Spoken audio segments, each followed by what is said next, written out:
morning, everybody. How are you doing? So this morning I'm obviously outside, as you can see, doing a bit of Tai Chi. It's a very grey morning, so the lighting's going to be really bad. I wanted to re-record a reading of an earlier blog I did in September last year, partly because when I wrote it and when I recorded the video, I was actually really angry, and I think that came across, and I think it landed poorly because I got a lot of comments and emails that were very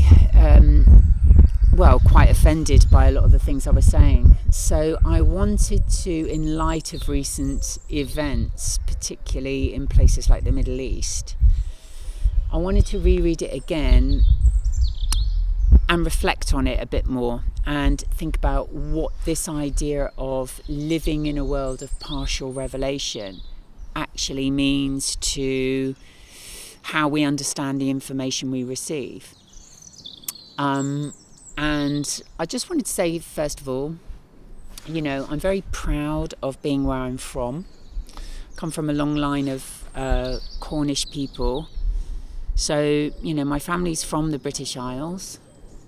So this isn't hatred. I call my blog and my website Miath Car, which means Ivy love in Cornish. It's not coming from a place of hatred. I don't despise Western culture or Western ideas. I just think that we have reached a point really where we have built an entire empire of deception and lies, and that's becoming more and more apparent, right?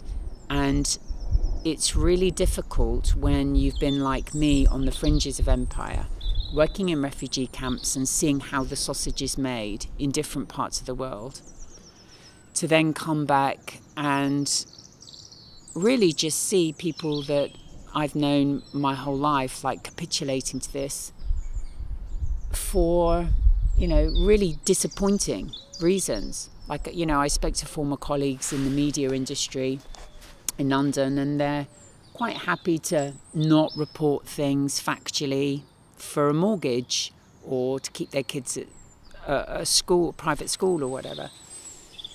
It's surprising just how cheap people are to just completely capitulate to it. And I think that's what's so upsetting and disappointing. Not that I'm suggesting that I am some kind of martyr to honesty, but I think there has to come a point where you're just very straightforward about what you're doing. And we need to have a serious conversation about what US empire is doing, what it has been doing for decades, by the way, and why all of our institutions in the UK, academic, media, political, whatever they are completely committed to deceiving everybody on the British Isles about what it's doing. And I'm not okay with that. And, that doesn't make me a saint. It doesn't make me Iranian or Russian or a tanky or whatever these people want to call it. I'm just a straight shooter. And I think if you are so proud of this Western empire and this Western civilization that you are building, then just be honest about it. If you can't be honest about it, then you're not proud of it, because what it's doing is nothing to be proud of, right? Every accusation about another country is an admission of what you've been doing in terms of, US and its proxies. So this is the blog I wrote, and I'm going to unpack it as I go through just to kind of clarify some of the details. Why you should be embarrassed to be associated with UK news. I'm a pretty calm and collected human these days, but when this image by Andrzej Kadaski for AP dropped into my inbox, my brain immediately broke. And it's an image of President al-Shara, or Giuliani, whatever his name is, and David Petraeus. So I'd been working in different countries for universities, as well as with people displaced from various conflicts seeking refuge from mainly Iraq, Syria and Palestine. When I returned to the UK, I recall having very awkward conversations with former colleagues of mine who still worked in quote-unquote newsrooms. I remember being called a crank for suggesting that the moderate rebels who were being supported by various factions of the US empire were actually Al-Qaeda and ISIS. People I had met, including Europeans and Israelis, were certain that these terrorist organizations were created by the CIA and were supported by NATO, Saudi and Israeli contingents in order to destabilize the region. It wasn't until 2017 that I started to hear details of a covert operation called Timber Sycamore, which alluded to what I had heard overseas and had been repeating at home. So I'm just going to unpack that slightly, what that means. Essentially, this is, I think, how empire functions, or Western version of empire functions, is they just kind of create these, fund and arm these rebel troops to overthrow a country from within, because it's kind of easier to destabilize the region and then control all the resources. It's like through divide and conquer. So hence my broken brain at seeing this picture of the former general and CIA director David Petraeus sitting there with the member of Al-Qaeda and founder of ISIS, who is now president of a new and improved Israel-friendly Syria. Basically, and it should be obvious to everyone, the ongoing tactic of US empire is to create a violent enemy, ISIS, Hamas, etc., to serve as a pretext for regime change in order to steal land and resources for a few Middle European industrialists and financiers, while UK media institutions generate the cover story. I understand that the internet is full of unverifiable information, but right now it is the only place to access content vaguely critical of US foreign policy. The job of all UK media institutions, including the hallowed Beeb, is not to inform the general public, but to lie to us. To work in UK media right now, you have to either not know this fact or not care. Either way, nobody should take you seriously. And I just want to interject there, because I think that's really important. It gets to the crux of what I'm saying. If all of your institutions are built around fundamental deceptions, then how can any of us respect those institutions? Really? I'd rather they were just quite honest and said, well, kind of like the British Empire used to be, which I know is a horrible thing to say, but there was a certain honesty to it. It was called the British Empire. Most of our institutions are in denial that this empire even exists now. And in fact, I talk to most of my friends and colleagues around in the UK. They think I'm a crank. They don't even know that this exists. And it's incredible to me just how much deception has been deployed. And I say this, and I don't mean it to be mean, but the most deluded people that I meet around the world are within US empire or in Europe. They're the most heavily propagandized, and it's quite shocking to come back and see that. Anyway, it doesn't matter whether you consider yourself left or right.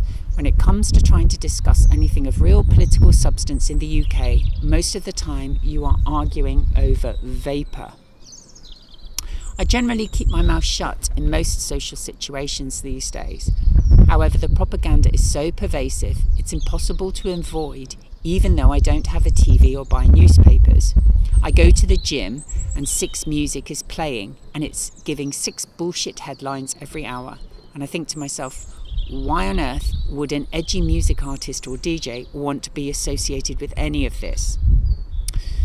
There's a point where polite criticism becomes complicity. And when it comes to UK media institutions, that line was crossed decades ago. Today, any attachment to the British press, be it BBC, The Guardian, The Times or the tabloids, should be a source not of pride or professionalism, but of embarrassment. Why? Because these institutions have consistently failed in their most basic duty to provide reliable information. I have to ask, is anybody even slightly embarrassed about working at these places? Take US foreign policy. The record of UK reporting is not one of minor slips or excusable oversights. It's a litany of cowardice and distortion. From Iraq to Afghanistan, from Libya to Syria, the role of the US in destabilising entire regions has been softened, downplayed, or outright rewritten by UK outlets, desperate to look serious while staying within the boundaries of a Washington consensus. When George W. Bush and Tony Blair lied Britain into war, the press marched behind them, waving the Union Jack, then quietly shuffled away from accountability once the blood was spilled. The Chilcot report confirmed what dissenters had said all along, yet by then, who in the press was left with the credibility to confront their own failure? The same pattern plays out with NATO, supposedly a defensive alliance. NATO's history has been one of training extremist terrorist groups, expansion, provocation, and military adventurism dressed in humanitarian clothing. From the Balkans to Libya, NATO operations have been presented in the UK media as clean interventions to protect civilians, rather than as power plays that leave countries shattered and millions of lives ruined. Despite all of this, the mainstream line remains the same. NATO good, NATO necessary, NATO the last bastion of civilization. The most terrifying thing about all of this is that most people in the UK just accept these lies uncritically. Even the radical, trendy people continue to turn on the BBC, buy their Radio 1 Glastonbury ticket and participate in the piss-poor theatre of brain-dead content that is rock and roll. And then there's Israel. Where do we even begin with that? Have we finally reached the point where we're allowed to discuss reality yet? I don't know. I don't have a TV. The UK press still seems desperate to avoid hurting the feelings of a few neurotic boomers, but I think that strategy has failed. According to YouGov polling, people are thankfully questioning the official narrative. Despite the endless manipulation of facts, the mounting evidence of crimes against humanity cannot be ignored. Jewish people from across the political spectrum, from all around the world, are outraged by the atrocities being committed in their names, and I would encourage you to seek out the work of people like Norman Finkelstein, Max Blumenthal, Katie Halper, Matt Bernstein, Aaron Maté, as well as the chaps over at Jew Dissidents. Foreign policy is domestic policy. The perpetuation of these lies regarding foreign policy is essential for maintaining domestic control, which is why UK citizens can never vote against US empire, neoliberal financial institutions, or NATO. Regardless of whether we consider ourselves conservatives or liberal, none of us are free in the UK to discuss the obvious truth about what US empire has been doing all around the world for decades. Personally, I can never respect anyone who works in mainstream news media, and I strongly encourage anyone reading this to do the same. Turn them off, tune them out, and always assume they are lying to you. And I think that's really important, particularly now. This kind of rot, like I said, it goes all the way through. From all you have to do is what I've been doing is look at the Epstein emails to really find out how the sausage is made of empire. And it's the corruption is embedded and is very deep. So I would suggest tuning it out, or at least being incredibly skeptical of it. But I look forward to getting any comments, and I will answer any comments and emails and address any concerns you have and give you more information. There's a list to all of the sources that I reference in the space below. So I look forward to seeing you next week. Thank you. Bye-bye.